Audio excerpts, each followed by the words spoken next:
Hi guys, today I'm Nancy and today I'll be talking about impulse buying and specifically why you buy impulsively and how would you avoid it.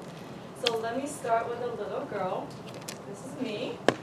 I walked into Sephora thinking I will buy this makeup cleanser. And this is my receipt. I bought this product on top of the cleanser because I've seen them before and I was like, I want to try it. And these two, when I was waiting at the checkout line, it's at the checkout display. So I bought 4 things instead of buying 1.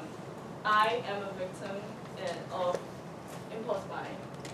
Why did it happen? I had one product in mind, but I wasn't being firm about it. I wasn't being like, I have to buy this one thing and I'm out. Second, Sephora's store layout. It was really causing me to buy more things and try more products. Also, I couldn't say no because of social pressure. I was in a rush and also there were people waiting behind me in the line, so I couldn't make a big scene out of it. I would be embarrassed. And also, high extroversion in the Big 5 personality test I will talk about later. And also, I was just super excited to visit Sephora after a while. And how could I have avoided it?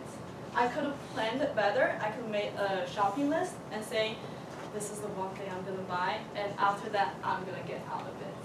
Second, I could walk around to other stores. I could walk out of Sephora, look at other stores after 10 to 15 minutes, think about, do I still want to buy those products? Do I need it or do I just want it? And then lastly, I shouldn't be too excited when I was buying stuff.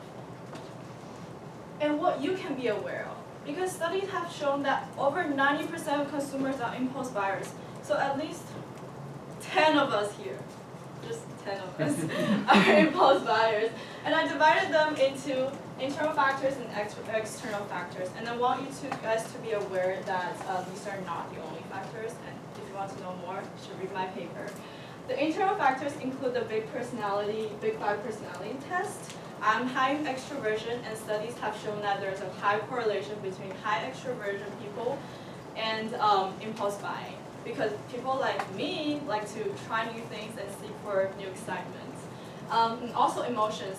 If you have too high of an emotion, if you're too excited or you're too upset, you're both likely to purchase impulsively.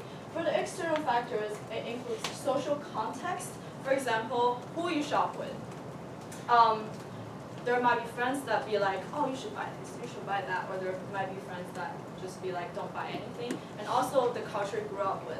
The treat yourself culture is pretty prevalent in America. And secondly, the marketing tactics, including the store layout, which I was a victim of at Sephora, pricing strategy, the pricing psychology, which includes $9.99, $19.99 is only 1 cent away from the next digit, but it will make you think it's way less. And also the anchoring effect. You might think that when you walk into the store to buy to see the first price, it might be a $50 socks.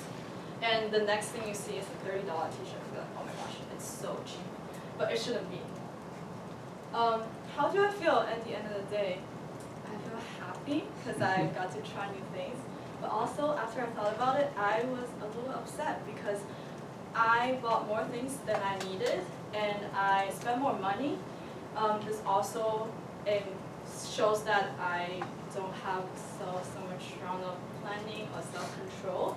And on top of that, Americans spend around $231 a month on impulse buying. And let's say that you live up to 100 years, that's $231,000 for a lifetime. And that can fully fund an undergraduate degree at a private institution, obviously not at Tufts. But what I want to say is that I want us to take a moment to think about our behaviors that will impact other things, including global warming, because over 60% of people regret the stuff that they impulsively bought, and that's contributing more to global warming. So, for all the impulse buyers here, if you want to chat more about it, let me know. Thank you.